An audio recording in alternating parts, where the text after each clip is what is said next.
सबकी इजाजत है तो कहानी पाठ की शुरुआत करते हैं।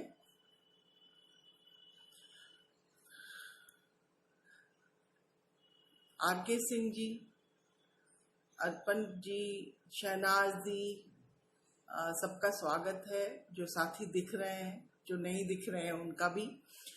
तो थोड़ी सी बातचीत शुरू करते हैं। आप में से ज़्यादातर जो मित्र हैं वो जानते हैं मुझे, तो लेकिन जो नए साथी हैं उनके लिए मेरा नाम निवेदिता है और काफ़ी लंबे समय तक मैंने पत्रकारिता किया, लगभग 25 सालों तक। और अब मैं फुल टाइम लिखने पढ़ने, खासकर कहानियाँ लिखने और कविताओं को लिखने में से जुड़ी हूँ और एक्टिविज्म करती हूँ, महिलाओं के मुद्दों पे काम करती हूँ। तो मैं शुक्रगुजार हूँ अर्पण जी का कि उन्होंने आज ये मौका दिया कहानी पाठ का। जन सुलभ पुस्तकालय से आज का ये आयोजन है और हम सबके जीवन में पुस्तकालय की बहुत ज़्यादा ज़रूरत है। आज शुरू करने के पहले एक बात कहूँगी कि अभी पता चला है कि खुदाबख्श लाइब्रेरी जहाँ है वहाँ सरकार एक पुल का निर्माण कर रही है, जिसमें कि उस लाइब्रेरी की तोड़ फोड़ होगी। तो हम सब जो किताबों से मोहब्बत करते हैं उनके लिए ज़रूरी है कि इसका पुरजोर विरोध किया जाए सरकार की इस नीति का कि अगर किताबें नहीं रहेंगी, लाइब्रेरी नहीं रहेगा, स्कूल नहीं रहेगा, तो फिर इस पढ़ने लिखने का क्या मतलब। तो ये बिल्कुल घोर विरोधी, लाइब्रेरी विरोधी, पढ़ने के विरोधी सरकार है। उसके खिलाफ हम लोगों को ज़रूर इस मसले पर बात आगे रखनी चाहिए। हम लोगों ने आयाम की तरफ से एक बयान भी दिया है। ज्योति दिख रही है, ज्योति नमस्ते। सोनू, यशराज, सबका स्वागत है और मुझको बहुत खुशी हो रही है, सब लोग यहाँ दिख रहे हैं और थोड़ा डर भी हो रहा है अपनी कहानी का पाठ करते हुए। तो मेरी ये पहली कहानी संग्रह है अब के बसंत के नाम से और इसी कथा संग्रह में से कहानी है विप्लवी। मैं इसका पाठ शुरू करती हूँ। सुनीता जी नमस्ते। तो सभी साथियों, आप सबका फिर से स्वागत है और मैं शुरू करूं, इजाजत है सबकी, मैं कहानी पाठ शुरू करूं अर्पण जी।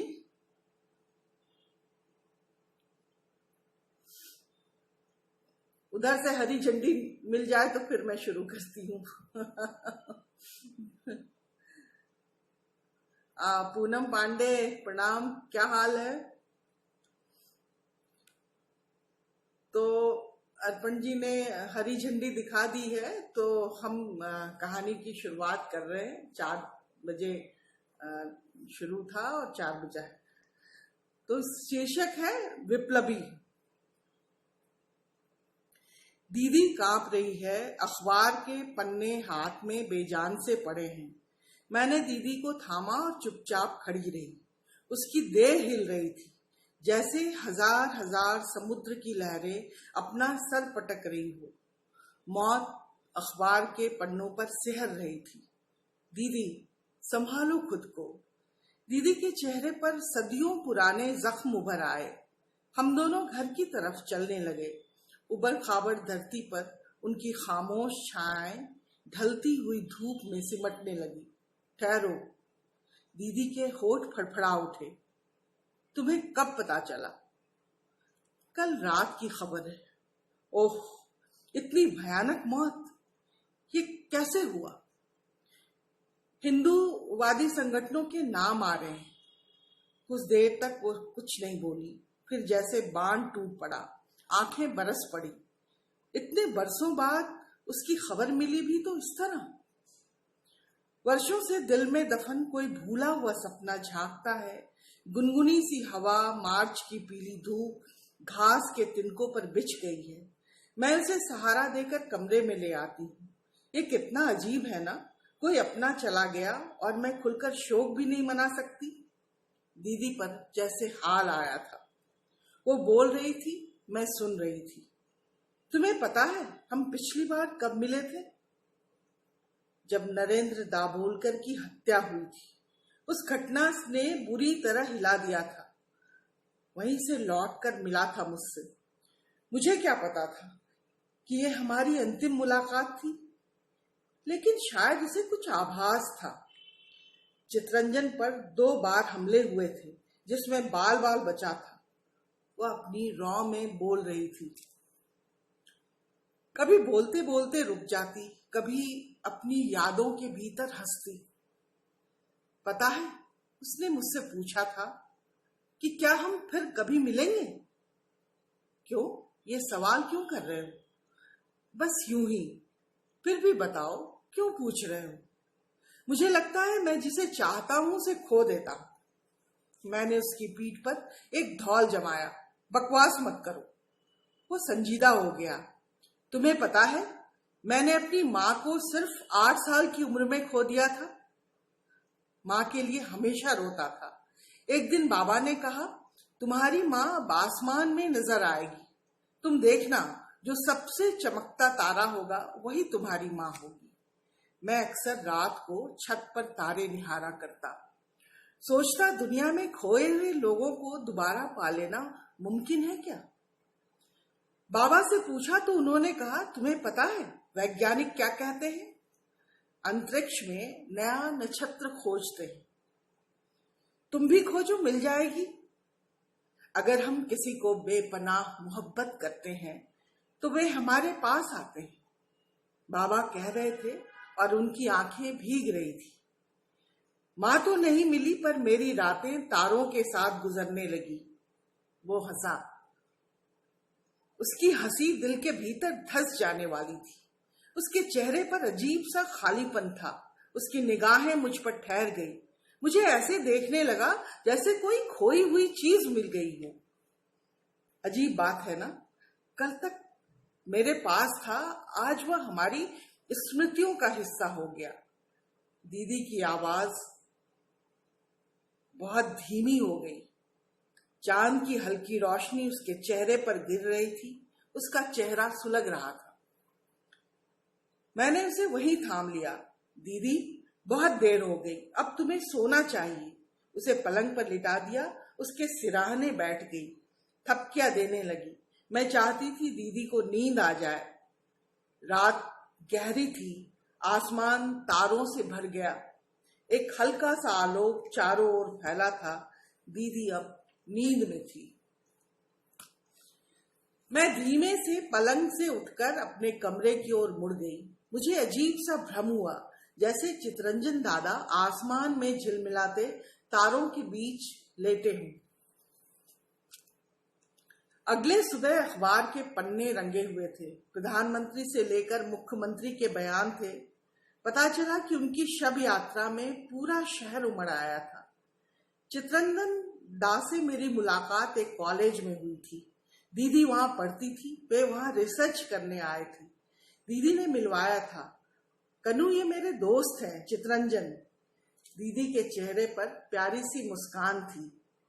पहली ही मुलाकात में मुझे वे बेहद संजीदा किस्म के इंसान लगे थे। गोरा रंग, लंबा कद और ऐनक के पीछे झांकती खूबसूरत आंखें। उन दिनों वे धर्मनिरपेक्ष और कट्टरपंथी वर्गों के अंतर विरोध पर काम कर रहे थे। उनके कई आलेख अलग अलग अखबारों की सुर्खियां बनती थी। उनका आलेख इन दिनों काफी विवाद में था। उन्होंने कट्टरपंथ की जड़ों को तलाशना शुरू किया था और किस तरह वो आतंकवाद में तब्दील होता है उसकी बहुत तर्कपूर्ण व्याख्या की थी। जो सवाल उठाए थे वो समाज से निकलकर सत्ता तक पहुंचते थे। एक दिन उन्होंने पूछा, मेरे साथ चलोगी? कहा, दादा? चलो, तुम्हें अखबार के लिए कुछ खास न्यूज देते हैं। जुलाई की एक शाम को जब बेहद गर्मी पड़ रही थी, हम दोनों कई गलियों को पार कर एक मकान के पास पहुंचे जिसके सामने गंदा नाला बह रहा था। दूसरी ओर सड़क थी। इस घर के कई हिस्से किराए पर थे, जिसमें हर तरह के मेहनत मजदूरी करने वाले लोग रहते थे। दर्जी, ताला बनाने वाला, बाबरची, कुछ बिहारी मजदूर। हम सीढ़ियों से सबकी नजरें बचाकर दाहिनी तरफ वाले दरवाजे में घुस गए। वे पीछे वाली सीढ़ी थी, अंधेरी और संकरी। सामने दरवाजा था। हमने घंटी बजाई। घंटी की इतनी कर्कश आवाज थी कि हम लोग चौंक गए। घंटी पुराने तांबे से बनी थी। दरवाजे से एक पतली सी दरार खुली। दरवाजे के पीछे 2 आंखें दिखी। अंधेरे में उसकी चमकती हुई आंखों के सिवा कुछ नहीं दिख रहा था। दादा ने कहा, मैं हूं चितरंजन। कमरा खुला, आप लोग अंदर आए। उस छोटे से कमरे की दीवारों पर पीला रंग पुता था। खिड़कियों पर मलमल के पर्दे लगे थे। फर्नीचर काफी पुराना था। कमरे में सोफा था। सोफे के सामने अंडाकार मेज थी। हर चीज बहुत साफ सुथरी। वह लंबे कद और छरछरे बदन का नौजवान है। काले और घुंघराले बाल, गालों पर तमतमाहट की लाली, पेशानी पर लाल रंग का टीका चमक रहा था। वह दोनों हाथों से अपना सीना दबाए उस कमरे के एक सिरे से दूसरे सिरे तक टहल रहा था। उसके होठ सूखे थे और उसकी सांस उखड़ी उखड़ी चल रही थी। उसकी आंखें ऐसे चमक रही थी जैसे बुखार में चमकती हैं। फिर बिना सवाल सुने बोलने लगा, मैंने ये खून इसलिए नहीं किया कि मैं अपने परिवार की मदद करूं। ये बकवास है। मैंने ये खून इसलिए किया कि दौलत और ताकत हासिल करना चाहता था। मैंने ये खून इसलिए भी नहीं किया कि दौलत और ताकत हासिल करना चाहता था। मैंने बस कर दिया क्योंकि इसके पीछे विचार था। कुछ लोग हमारे धर्म के लिए खतरा हैं। वे जिहादी हैं। ज्यादा बच्चा पैदा कर हमारे मुल्क पर कब्जा करना चाहते हैं। वे हिंदू धर्म के लिए खतरनाक है। क्या मुझे उस तरह के कीड़ों का खून करने का अधिकार नहीं? ये बोलते हुए वे हाँफ रहे थे। उसने मुझे सख्त नजरों से देखा और बोलने लगा, वे हमारे देश को नष्ट कर रहे हैं। हमारी लड़कियां उनकी मोहब्बत में गिरफ्तार हो रही हैं। वे हमारी नस्ल को बर्बाद कर रहे हैं। मेरा चेहरा तमतमा उठा। मैंने उन्हें रोकते हुए कहा, आप ये किस तरह से कह सकते हैं? बीच में मत बोले, मुझे ये पसंद नहीं। मैं जानता हूं आप जैसी लड़कियों को ही वे लोग टारगेट करते हैं। वे अपनी लड़कियों पर पाबंदी रखते हैं और हमारी लड़कियों को प्रेम के जाल में फंसाकर धर्म परिवर्तन करते हैं। वो मेरी तरफ देखते हुए गहरे घृणा और तिरस्कार से मुस्कुराया और अपनी दोनों कोहनियां घुटनों के बल टिकाकर उसने अपना सर दोनों हाथों से जकड़ लिया। तुम कितना दुख झेल रहे हो, दादा ने कहा। वो जोर से हंसा। दुख? हाँ, ये सब अच्छे दिनों की खातिर। क्या आप इस समझते हैं कि मैंने ये सब कुछ बिना सोचे समझे किया है? अरे नहीं, मैंने बड़ी चालाकी से ये सब कुछ किया, पूरी योजना के साथ। मैंने उसका खून किया जब वो सजदे में था। एक ही वार में काम तमाम कर दिया। अल्लाह भी उसे नहीं बचा पाए। आप मेरी खबर छापे ताकि फिर कोई मुसलमान अपना सर इस मुल्क में उठाकर नहीं चल सके। उसके होठ पर तिरस्कार भरी मुस्कुराहट खुल गए। उसके होठ तिरस्कार भरी मुस्कुराहट से खुल गए। वे मुझे पकड़ नहीं पाएंगे। उनके पास कोई भी पक्का सबूत नहीं है। वे लोग सारे इल्जामों से मुझे बरी कर देंगे। बहुत होगा तो वे कुछ दिन जेल में डालेंगे, फिर उन्हें मुझे छोड़ना होगा। उनके पास मेरे खिलाफ कोई ठोस सबूत नहीं। मुझे उम्मीद है आप इसे ठीक से छापेंगे। यह सब कुछ मैंने इसलिए बताया ताकि लोग हमारी नवयुवक सेना को जानें। इस देश में अगर मुसलमानों को रहना है तो उन्हें हमारी रहमो करम पर ही रहना होगा। यह कहकर उसने हाथ जोड़ दिए। उम्मीद है इस बातचीत से आप समझ गए होंगे कि हम क्या चाहते हैं। दादा उठ खड़े हुए। उसने फिर कहा, आपको मेरी ताकीद याद है ना? दादा रुक गए। आपने अपना काम कर लिया, अब मुझे अपना काम करने दें। हम क्या छापेंगे ये आप मुझ पर छोड़ दें। मेरी कलम ने कभी डरना नहीं सीखा। उसने हिकारत से देखा। ठहरिए जनाब, अभी आपने डर को महसूस नहीं किया। मैं आपके भले के लिए कह रहा हूं।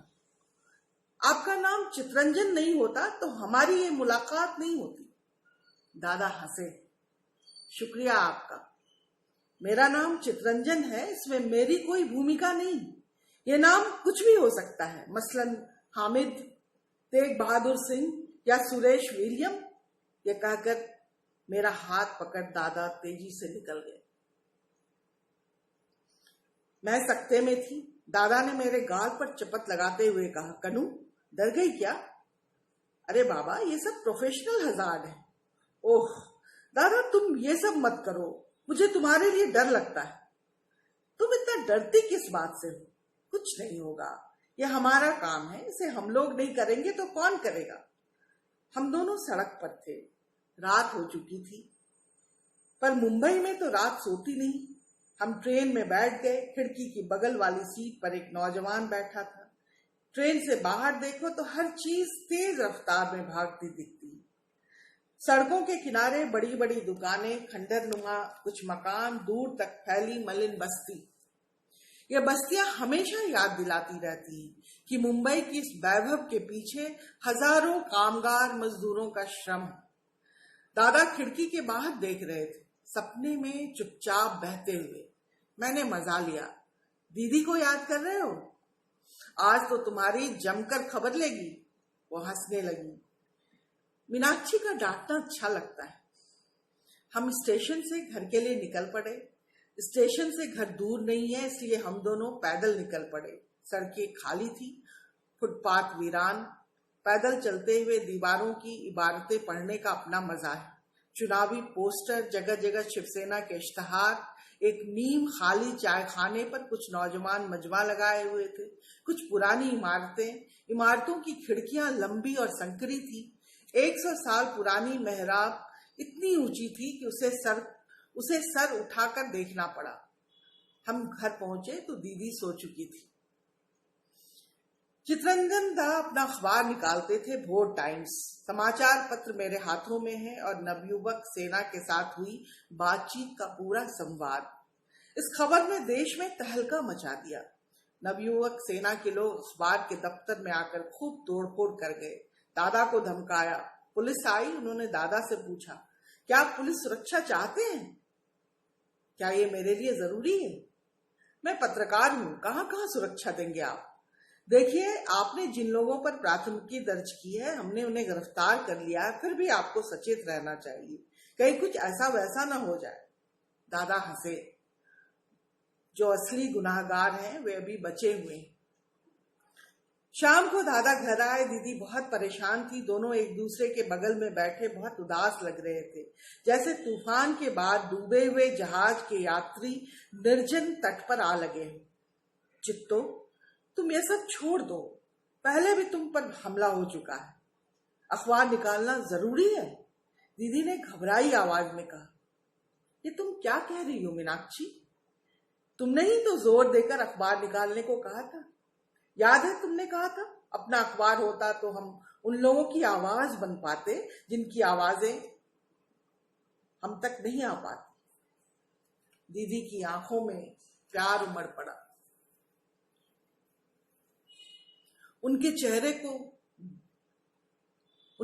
दीदी की आंखों में प्यार उमड़ पड़ा। उनके चेहरे को देखने लगी। दादा के चेहरे पर उजली सी हंसी चमक रही थी। दरवाजे पर घंटी बजी। कनू, देखो कौन है। मामा आए हैं दीदी। मामा को देखते दादा उठ गए। प्रणाम मामा। चित्तो मोशाय, कैसे हैं? ठीक हूं मामा। भाई, क्या करते रहते हो आप? आज वे लोग दफ्तर पर हमला किए, कल आप पर हमला हो सकता है। आपकी खबर के बाद उसे गिरफ्तार किया गया है। उसने अपना अपराध स्वीकार कर लिया है। उसके लोग उसे शहीद बनाने पर तुले हैं। मामा के चेहरे पर चिंता झलक रही थी। देखो, मैं मानता हूं कि सच के साथ खड़ा होना चाहिए, पर समय बुरा है। कल उसकी पेशी है, देखो क्या होता है। मुकदमे के दौरान उसे कोई खास परेशानी नहीं हुई। अपराधी अपने बयान पर अटल रहा। कोर्ट में जब उसे जिरह किया गया तो उसने साफ कहा कि इसे अपराध नहीं मानता हूं मैं। उन्माद से वशीभूत होकर उसने कहा, मैंने उस आदमी का सफाया किया, मुझे कोई अफसोस नहीं। एक ऐसे कौम के सफाया जिससे हमारे महान हिंदू धर्म को खतरा हो। मैं हिंदू हूं, हिंदू कोई दल नहीं, हिंदू एक जाति है। हिंदू धर्म मूढ़ को भी मानता है, ज्ञानी को भी मानता है। उसमें सभी दल समाहित, पर इस्लाम सिर्फ एक परमात्मा पर यकीन करता है और खुद को सर्वश्रेष्ठ कहता है। वे बाहरी लोग हैं और हमारे धर्म पर कब्जा करना चाहता है। इस देश में उन्हें रहना है तो हिंदू धर्म की श्रेष्ठता को स्वीकार करना होगा। उसने अदालत को बताया कि उसने कब और कैसे हत्या की। उसने उस पूरी बातचीत का ब्यौरा दिया और बताया कि किस तरह हत्या की। उसने साफ साफ कहा कि जो कुछ किया उसका उसे कोई मलाल नहीं। लंबी जिरह के बाद हत्या के आरोप में उसे आजीवन कारावास की सजा हुई। फैसला आ गया। उस कोर्ट परिसर में काफी भीड़ थी। फैसले के खिलाफ नारेबाजी शुरू हो गई। कोर्ट के बाहर मैं और दादा पैदल ही निकल पड़े। मुझे तुरंत खबर देनी थी अखबार को। गर्मी काफी थी। रास्ते में फल मंडी से गुजरते हुए काजिन स्पेयर्स पार्ट्स एंड हार्डवेयर की दुकान के आगे भीड़ लगी थी। लोग जल्दी जल्दी दुकानें बंद कर रहे थे। उत्तेजित बेरोजगार नौजवान चाय खानों पर जमे थे। चाय की दुकान से आगे विशाल शोकेस में महिलाओं के कपड़े में सजी औरतों के पुतले खड़े थे। इस आड़े तिरछे रास्ते के शहर को पार करने में हमें 15 मिनट लगे। तब तक शहर में हंगामा शुरू था। क्या मैं तुम्हें ऑफिस तक छोड़ दूं? नहीं दादा, हम चले जाएंगे, तुम जाओ, मुलाकात होती है। चितरंजन मुंबई की झुग्गी से होता हुआ आगे मुख्य मार्ग पर आ गया। 1000 साल पुराना विशालकाय गिरजाघर, सामने झुग्गियों से उठते धुएं की पतली लकीर, सामने बहता हुआ नाला। इन सारे दृश्यों से खामोश गुजरते हुए वो बहुत उदास था। अचानक उसे महसूस हुआ कि कोई उसके पीछे है, पर अंधेरे में कुछ नजर नहीं आया। उसे लगा शायद भ्रम है। तब तक उसे कुछ लोगों ने दबोच लिया। यह सब इतना अचानक हुआ कि उसे कुछ सोचने का वक्त नहीं मिला। अब वो कार में था और अपनी पीठ पर बंदूक की नोक महसूस कर रहा था। उसकी नसों में डर पसरने लगा। फिर भी साहस बटोर कर पूछा, आप लोग कौन हैं? मुझे कहाँ ले जा रहे हैं? चेहरे पर नकाब लगाए उसके बगल में बैठे आदमी ने कहा, पत्रकार महोदय, चुपचाप बैठे, आपके सारे सवालों का जवाब दिया जाएगा। उसके लहजे में किसी घबराए हुए व्यक्ति की उत्तेजना थी। उसे आभास हो गया कि ये लोग पेशेवर हत्यारे नहीं हैं। अंधेरे सुरंगनुमा जगह से गुजरते हुए एक जर्जर इमारत के पास गाड़ी रुकी। उन लोगों ने उसे दबोचते हुए कमरे में धकेल दिया। कमरे में अंधेरा था, इतना अंधेरा कि फर्नीचर की आकृतियां मुश्किल से दिखाई दे रही थी। एक टूटी कुर्सी और पुरानी मेज पड़ी थी। बगल में एक पुराना पलंग था और उससे सटे बेत की कुर्सी। वो कुर्सी पर पड़े ऊंधने लगा। लगभग आधे घंटे बाद गलियारे में किसी के कदमों की आहट सुनाई पड़ी। वो सतर्क हो गया। एक नाटे कद का आदमी अंदर दाखिल हुआ। वो सफेद शर्ट और काले रंग का पतलून पहना था। उसके कंधे झुके थे और तेल से चिपके हुए बाल के ऊपर पीले रंग की टोपी थी जिस पर लिखा था, गर्व से कहो हम हिंदू हैं। चेहरे से उसकी उम्र 35-40 के बीच लगती थी। उसकी छोटी छोटी आंखें चर्बी की तहों में खोकर रह गई थी। अचानक उसे कमजोरी महसूस होने लगी। उसकी पीठ के ऊपर से नीचे तक सिहरन दौड़ गया। उस आदमी ने उसकी तरफ देखा। उसके होठ पर विजय की नफरत भरी मुस्कुराहट थी। तो तुम नास्तिक हो और मुसलमानों के लिए काम करते हो? तुम्हें इस काम के लिए कितने पैसे मिलते हैं? देखिए, आपको गलतफहमी हुई है, मैं पत्रकार हूं। वो हंसा। तुम्हारी पत्रकारिता हिंदुओं के खिलाफ काम करती है। पत्रकारों का जो काम है मैं वो करता हूं। हिंदू और मुसलमान बनकर नहीं लिखता। तुम हिंदू होकर हिंदुओं के खिलाफ लिखते हो।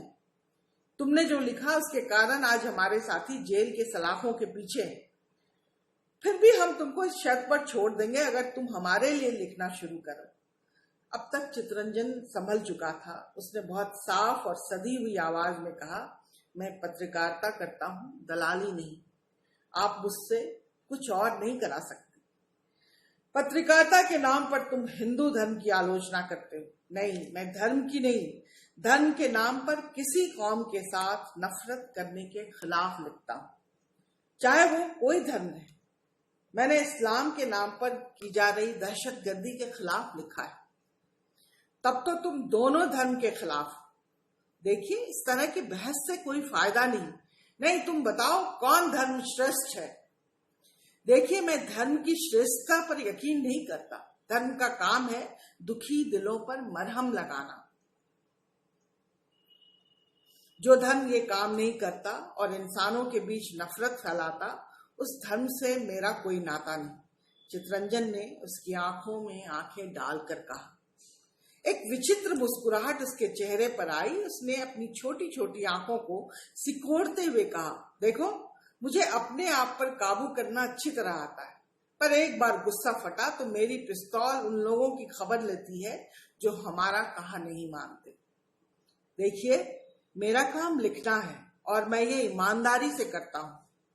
तुम अगर ये लिखकर दो कि तुमने हमारे साथी के बारे में जो लिखा और जो तथ्य दिए वो पाकिस्तान की खुफिया एजेंसी के दबाव में दिए, तो हम लोग तुम्हें छोड़ देंगे। ये नहीं हो सकता। और अगर तुम्हारा ख्याल है कि मुझे मार कर तुम लोग बच जाओगे तो ये गलतफहमी है। तो फिर तैयार हो जाओ, अपने आखिरी समय में भगवान को याद कर लो।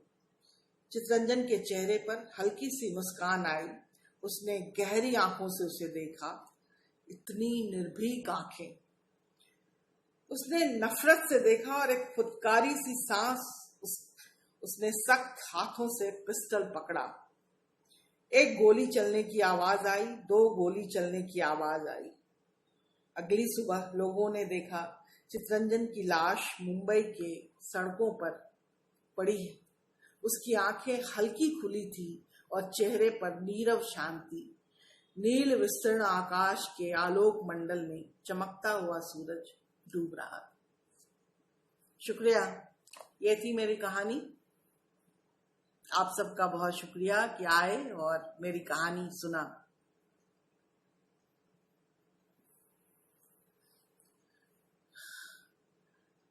साथियों, आप सब दिख रहे हैं मुझे। अर्चना दिख रही हैं, पूनम जी दिख रही हैं, अशोक, निर्मल जी, बहुत शुक्रिया। आप सब यहाँ इतनी देर से आए, कहानी सुना आपने। आप तमाम साथियों का। सुनीता, आपका भी।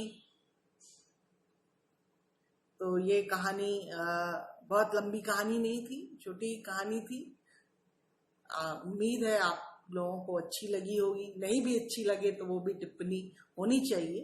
इससे किसी भी लेखक को फायदा होता है, आलोचना से बिल्कुल फायदा होता है। और शाइस्ता, शुक्रिया, कहानी अच्छी लगी आपको। मनोज जी भी दिख रहे हैं, मनोज कुमार। तो नब जी और कोई इस बात को यही खत्म की जाए। कहानी पाठ तो खत्म हो गया। अन्नब जी, आप दिखाई नहीं दे रहे हैं, या आप अगर इजाजत दें तो फिर मैं बात यहाँ खत्म करूं। आप सभी साथियों का बहुत शुक्रिया। हम अगली बार फिर मिलेंगे और इसी तरह इसी बहाने गुफ्तगू होगी। पूनम जी, आपको कहानी अच्छी लगी, थैंक यू।